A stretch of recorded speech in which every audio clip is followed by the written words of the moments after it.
Si Dieu est pour nous, qui sera contre nous? Amen. Si Dieu est pour nous, qui sera contre nous? Nous sommes obligés de penser, bien-aimés, que puisque Dieu est avec nous, nous ne sommes pas seuls.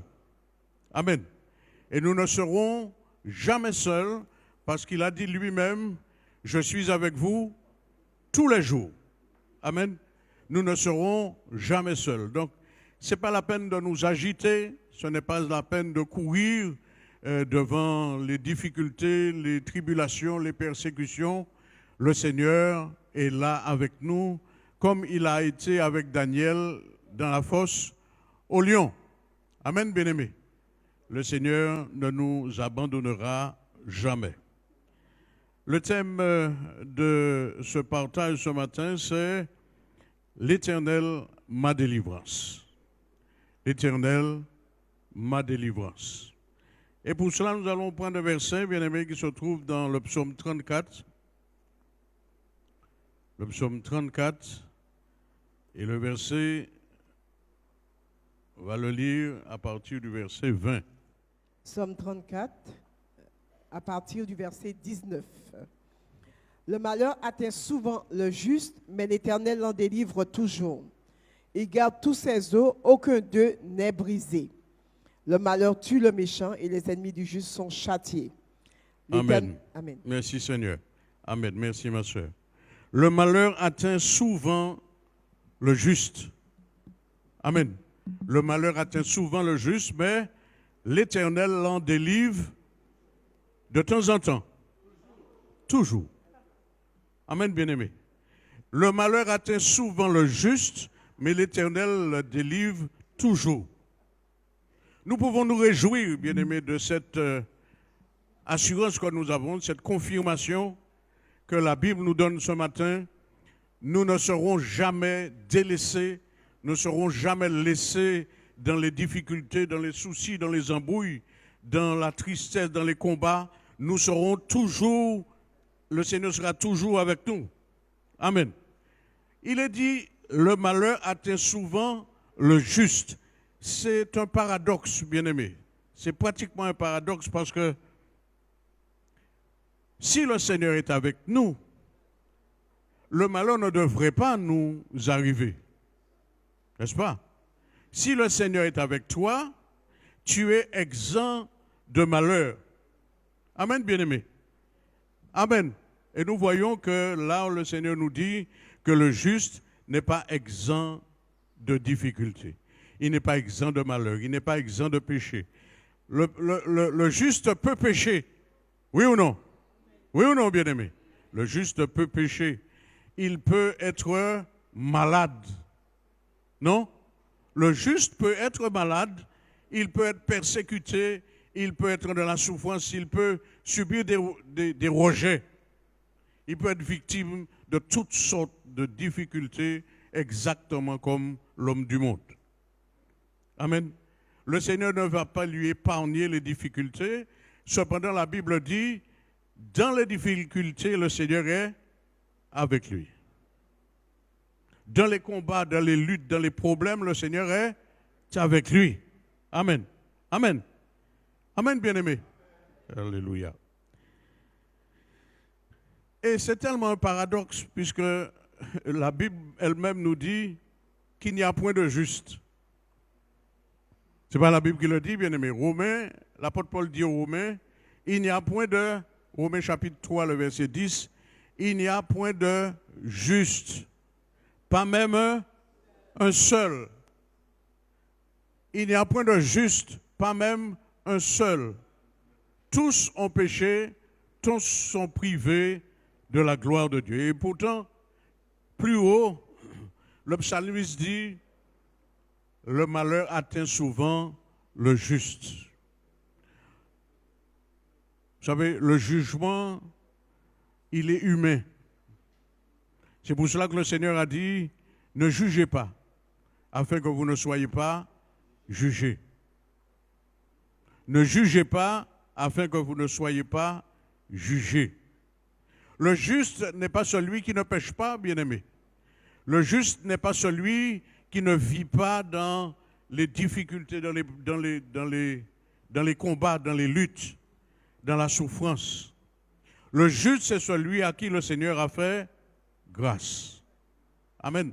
Le juste, c'est celui qui a donné sa vie au Seigneur et pour qui le Seigneur a payé le prix. Amen. Il ne peut pas se vanter d'être juste. Celui qui se dit juste, il ne peut pas se vanter d'être juste parce qu'il n'a rien fait pour être juste. Sa justice ne vient pas de lui. Amen. La Bible déclare qu'il a tout reçu gratuitement, sans qu'il n'ait à lever le doigt, sans qu'il n'ait à se mettre en rang de bataille.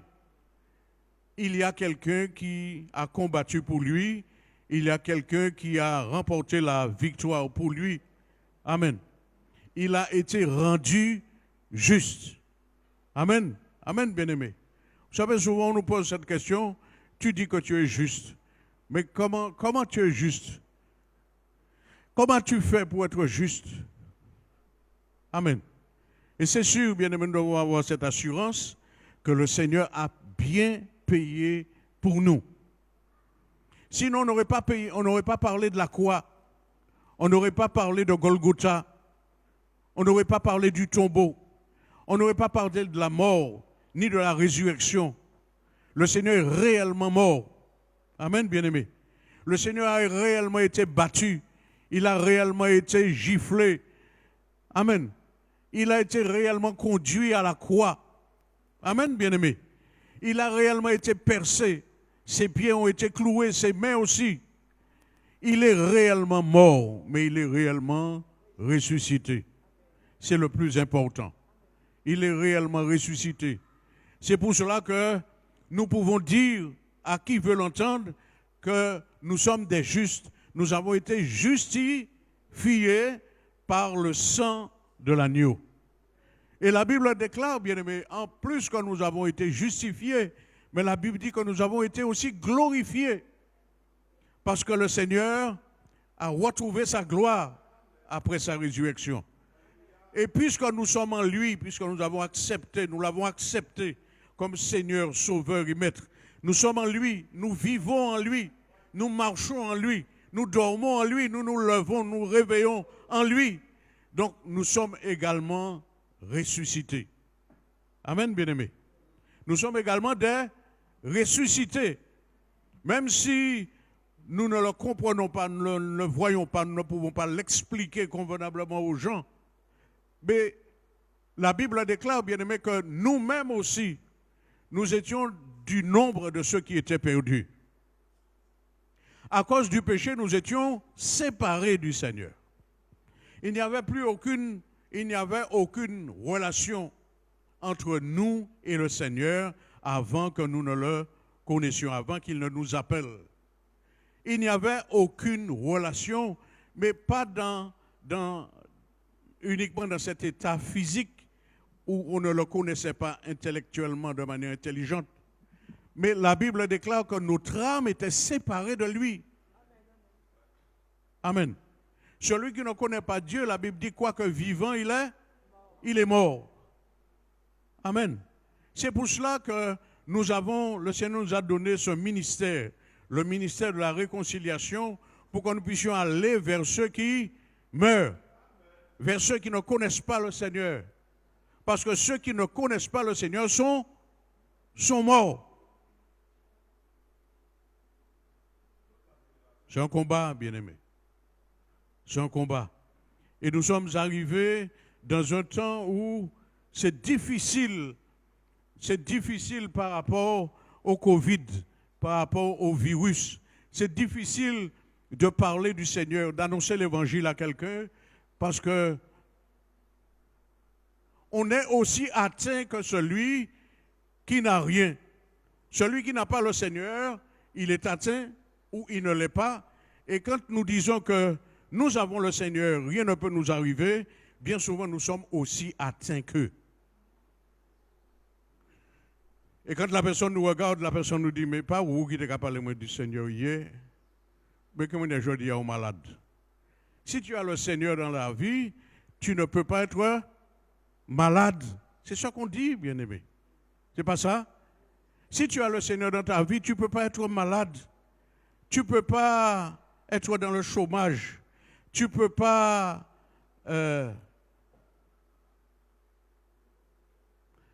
La Bible dit que Dieu est Dieu. Amen. Et il permet tout pour que nous-mêmes également nous puissions apprendre parce que nous sommes à l'école. Amen, bien-aimé. Nous sommes à l'école. Et c'est grâce à l'épreuve, grâce aux épreuves, grâce à la persécution, nous allons le voir juste dans un petit moment, parce que la Bible dit que nous sommes destinés à cela. Amen. Avant que nous ne naissions, le Seigneur savait que nous lui aurions donné notre vie. Amen. Et il y a des choses qui nous arrivent en tant que fils de Dieu, en tant que chrétien. Il y a des choses qui nous arrivent que nous n'avions jamais souhaitées, que nous n'avions jamais voulu. Mais le Seigneur permet que cela nous arrive parce que c'était déjà programmé dans notre vie. Amen. C'était programmé dans notre vie. Amen, bien-aimé. La Bible dit qu'il n'y a point de juste, pas même un seul. Et le psalmiste dit, le malheur atteint souvent le juste. C'est pour cela qu'il faut comprendre pourquoi lui, l'apôtre, parce que le psalmiste le dit dans l'Ancien Testament, mais l'apôtre Paul le dit dans Romains, dans le Nouveau Testament, il dit, il n'y a pas de juste. Et le psalmiste dit, le malheur atteint souvent le juste. De quel juste parle-t-il? Est-ce que du temps du psalmiste, du temps de David, du temps de Salomon, il y avait des justes? Est-ce qu'il y avait des justes, bien-aimés, dans ce temps-là? Vous savez, le Seigneur fait comme il veut. Celui qui pratique la parole de Dieu, qui pratique la loi du Seigneur, est considéré aux yeux du Seigneur comme un juste. Oui ou non? Celui qui pratique, qui met en pratique la parole de Dieu, est considéré comme un juste. La justification a été évidente, a été effective lorsque le Seigneur est venu. Parce qu'il fallait un signe, il fallait une preuve. Amen. Il fallait une preuve. Amen.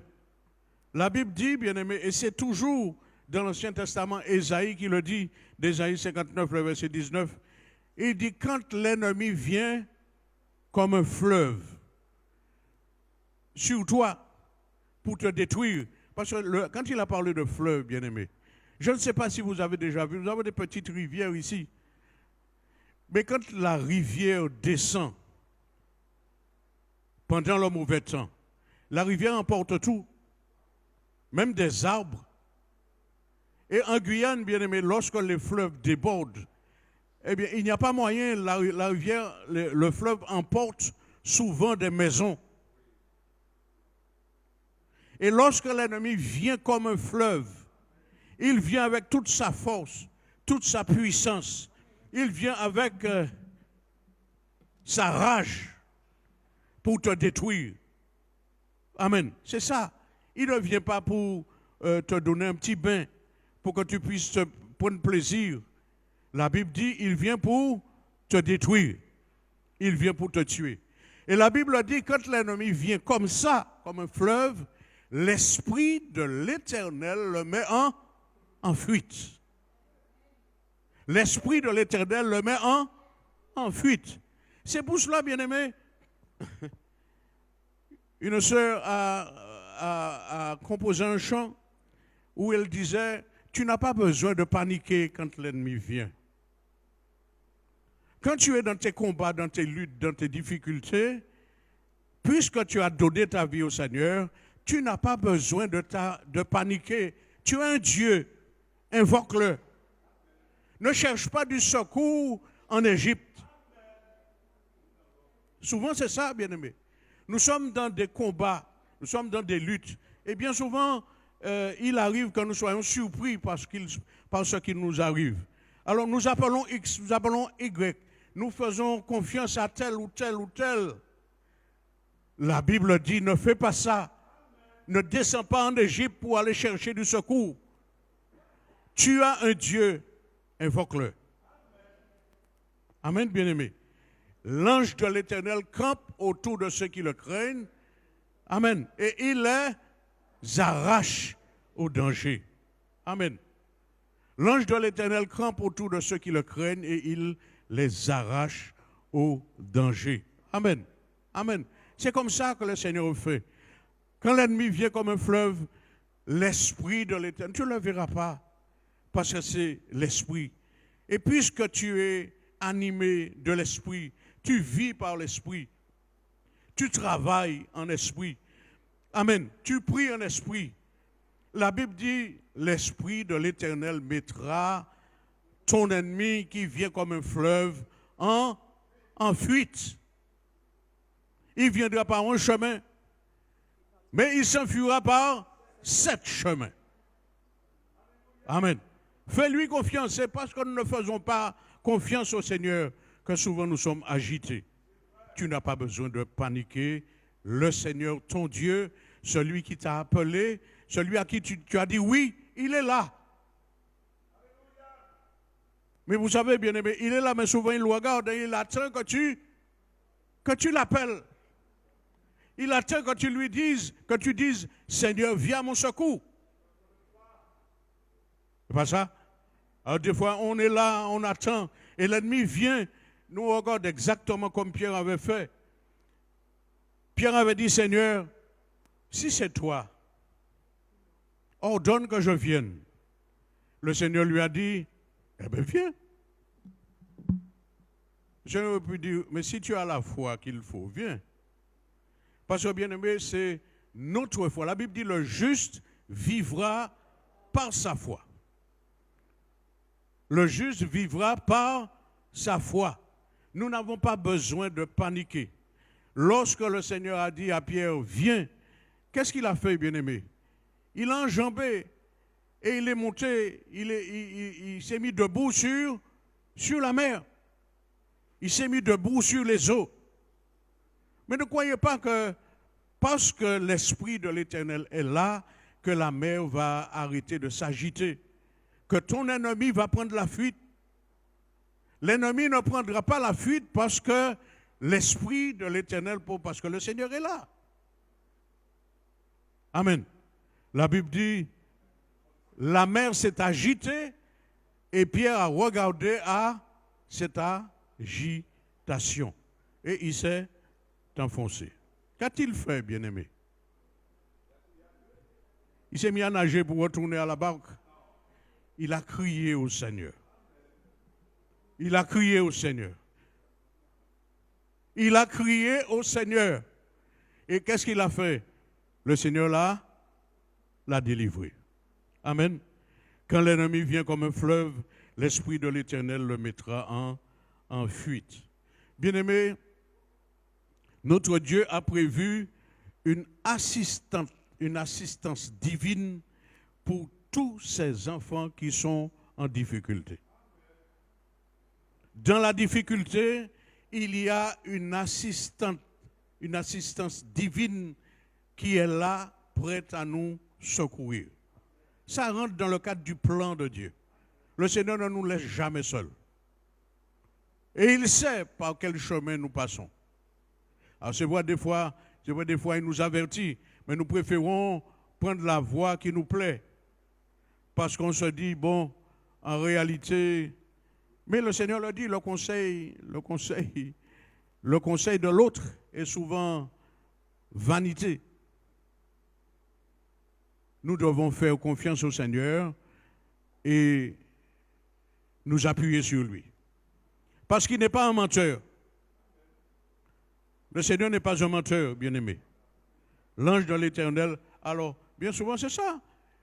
Nos frères de l'Ancien Testament ou de l'Église primitive ils ont vu c'est ce qu'on appelle la théophanie. Mais ils ont vu Dieu. Ils ont eu des signes, ils ont vu des manifestations qui leur ont prouvé que le Seigneur était là, que le Seigneur était avec eux. Amen. Et nous avons en ce jour, puisque nous ne marchons pas par la chair, nous marchons par l'esprit. Nous avons des manifestations, nous avons des signes qui nous montrent tous les jours que le Seigneur est là. Mais comme nous avons tellement de conceptions, bien-aimés, qu'on finit par se mettre en réflexion. Et l'ennemi profite du fait que nous sommes en réflexion pour nous fatiguer, pour nous faire faire ou nous faire comprendre le contraire de ce que nous dit le Seigneur. Et au lieu de marcher, d'aller à droite, nous allons à gauche. Nous prenons des chemins de détour. Et l'ennemi nous attend. Amen. L'ennemi nous attend dans ce chemin de détour. Lorsque nous croyons que nous lui avons échappé, eh bien nous tombons directement dans ses bras. Amen. La Bible déclare, bien-aimé, l'apôtre Paul dit dans 1 Thessaloniciens, le chapitre 3, nous envoyâmes Timothée, notre frère, ministre de Dieu dans l'évangile de Christ, pour vous affermir et vous exhorter au sujet de votre foi, afin que personne ne fût ébranlé au milieu des tribulations présentes, car vous savez vous-même que nous sommes destinés à cela. Et lorsque nous étions auprès de vous, nous vous annoncions d'avance que nous serions exposés à des tribulations comme cela est arrivé et comme vous le savez. Ainsi, dans mon impatience, j'envoyais m'informer de votre foi dans la crainte que le tentateur ne vous eût tenté et que nous n'eussions travaillé en vain. Amen. Amen. Nous sommes destinés à cela. Nous sommes destinés à l'affliction. Nous n'allons pas, nous voulons échapper, bien-aimés. Le serviteur avait dit, ce que je crains, c'est ce qui m'arrive. Ce que je crains, c'est ce qui m'arrive. Pourquoi cela nous arrive? Parce que nous ne savons pas faire confiance au Seigneur. La crainte nous empare et lorsque nous sommes dans la crainte, toutes sortes de comédies nous arrivent. Nous oublions que la Bible déclare que la chair est faite pour souffrir comme l'étincelle pour voler. C'est ce que la Bible dit, bien-aimé. Nous sommes encore dans la chair. Oui ou non? Oui ou non, bien-aimé? Il y a un être intérieur, un homme intérieur qui vit dans la chair, qui vit dans cette enveloppe et qui a besoin de sortir pour louer, pour glorifier son Dieu. Mais la chair la retient captive. Il y a un temps pour cela. Le Seigneur le permet également. Mais tant que l'âme sera dans la chair, nous aurons des tribulations. Nous aurons des persécutions. L'âme voudra sortir pour aller glorifier son Dieu. Comme l'apôtre Paul avait dit, j'ai le désir de partir, j'ai le désir d'aller pour glorifier mon Dieu, mais à cause de mes frères, il avait en tête le salut de ses frères. À cause de mes frères, je suis obligé de rester. Mais bien aimés, nous sommes obligés de rester aussi dans la chair. Sinon, qu'est-ce qu'il aurait fallu faire? Il aurait fallu se suicider, n'est-ce pas? Il aurait fallu courir à la mort. Et puisque nous savons que ce n'est pas le plan de Dieu, ce n'est pas la volonté de Dieu que l'on se suicide, eh bien, nous sommes obligés de rester dans la chair et accepter la volonté de Dieu pour nous. Mais nous ne sommes pas seuls, bien-aimés, dans ces combats. Nous ne sommes pas seuls dans ces luttes. Nous ne sommes pas seuls dans ces difficultés. Amen. Et le Seigneur a dit, le malheur atteint souvent le juste, Mais l'Éternel en délivre toujours. Quelles que soient les difficultés qui puissent nous arriver, nous ne serons jamais seuls. Amen, bien-aimé. Le Seigneur sera toujours là. Ça veut dire que si nous tombons dans le découragement, eh bien c'est presque pratiquement faute nous. C'est nous qui aurions voulu tomber dans le découragement parce que celui qui ne se décourage pas est avec nous. Celui qui donne du courage est avec nous. Le puissant, le tout-puissant est avec nous. Amen. Amen, bien-aimés. Nous sommes destinés à l'affliction et nous ne pouvons pas faire autrement. On a envie de lâcher, on a envie de sortir, on a envie de quitter ceci, de quitter cela. On a assez avec ceci, on a assez avec cela, ce n'est pas possible. Je ne pourrais pas supporter. Mais la Bible dit c'est à cela, à partir du moment où tu as donné ta vie au Seigneur, tu rentres dans ta destinée. Il y a une part de souffrance qui t'est réservée. Et la Bible dit cette part de souffrance, c'est la part que tu as dans les souffrances du Seigneur. On ne t'enverra pas. On peut aussi t'envoyer à la croix. N'est-ce pas, bien-aimé? On peut nous envoyer à la croix. Les disciples ont été cloués, ils ont été pendus, ils ont été sciés, ils ont eu la tête coupée. Les disciples ont subi toutes sortes de difficultés, toutes sortes de problèmes. Et ils n'ont pas abandonné pour autant. Amen, bien-aimés. Nous qui sommes là 2000 ans après, on se dit, mais non, mais ça aurait dû être plus souple, plus tendre. Mais non, mais au contraire, nous n'avons pas encore commencé à souffrir. Amen. Nous n'avons pas encore commencé à être éprouvés. Et nous le verrons, bien-aimés, dans ces temps qui viennent. Si nous ne nous armons pas de Christ, armez-vous de la pensée de souffrir. Si nous ne nous armons pas, nous allons perdre la foi. Amen. Amen. Regardez 2 Timothée chapitre 3, verset 11. Ce que l'apôtre Paul dit par rapport à ça, par rapport à la souffrance, par rapport à l'affliction.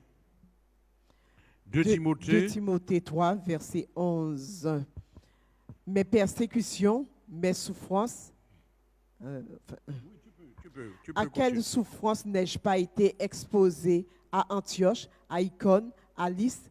Quelle persécution n'ai-je pas supportée? Et le Seigneur m'a délivré de toutes. Amen.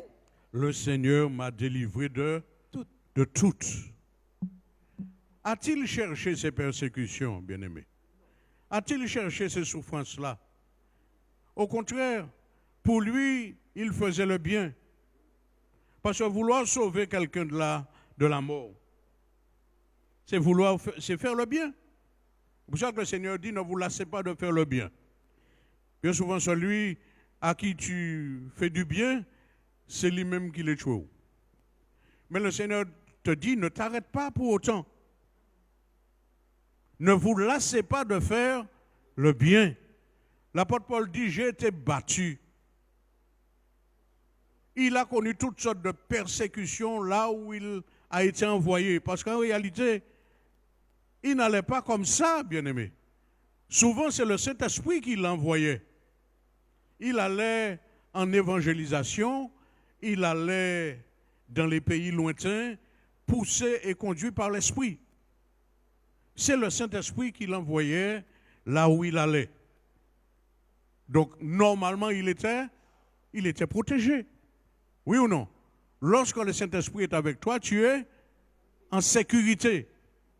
Et la Bible dit, pourtant, il a été battu. Il a été persécuté. Il a été tourmenté. On l'a battu au point où on a cru à un moment qu'il était mort. Mais il a dit, le Seigneur m'a délivré de tout cela. Tant que nous ne sommes pas morts en bas persécution, glorifions le Seigneur. Amen. Amen, bien-aimé. Lorsqu'il dit le Seigneur m'a préservé de tout ça, a été avec moi de tout ça, c'est parce qu'il n'est pas mort, bien-aimé. La maladie ne peut pas nous tuer. Nous pouvons être atteints de la maladie. Mais si nous avons l'Esprit de Dieu, la maladie ne peut pas nous tuer. Et quand bien même la maladie nous tuerait, la Bible dit, la chair ne sert de rien. La chair me sert de rien. C'est l'Esprit qui vivifie.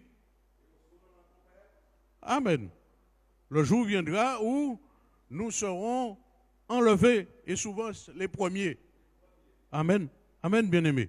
Pour terminer, lisons Exode, le chapitre 14, le verset 14. L'Éternel est ma délivrance. Le Seigneur est ma délivrance, bien-aimés. Amen. Et il doit être notre délivrance. Exode 14, verset 14. L'Éternel combattra pour vous et vous gardez le silence. Amen. Est-ce que nous savons faire ça? Nous ne savons pas toujours faire ça, bien-aimés. Amen. Nous ne savons pas toujours faire confiance au Seigneur pour qu'il puisse combattre pour nous. Souvent, c'est nous-mêmes qui nous opposons au travail que le Seigneur veut faire. Le Seigneur se lève pour nous, mais nous-mêmes aussi, nous nous levons parce que nous voulons régler nos affaires. Nous voulons que ça finisse. J'ai assez avec ça. Et souvent, c'est la dernière minute. C'est le dernier jour de la grande souffrance. On dit, mais non, on est assez, et puis ça. Alors que le Seigneur s'est déjà levé pour nous délivrer. Le Seigneur s'est déjà levé pour nous faire justice. Amen, bien-aimés. Mais comme nous sommes dans l'impatience et que nous ne savons pas faire confiance au Seigneur, nous nous levons aussi. Parce que c'en est assez. Qu'est-ce que nous faisons? Nous nous opposons au Seigneur et la souffrance dure. La souffrance continue. Les persécutions continuent. Amen. Faisons confiance au Seigneur. Garde le silence. L'Éternel combat pour toi. Que Dieu nous garde, bien-aimés, qu'il nous bénisse. Amen. À lui seul soit toute la gloire.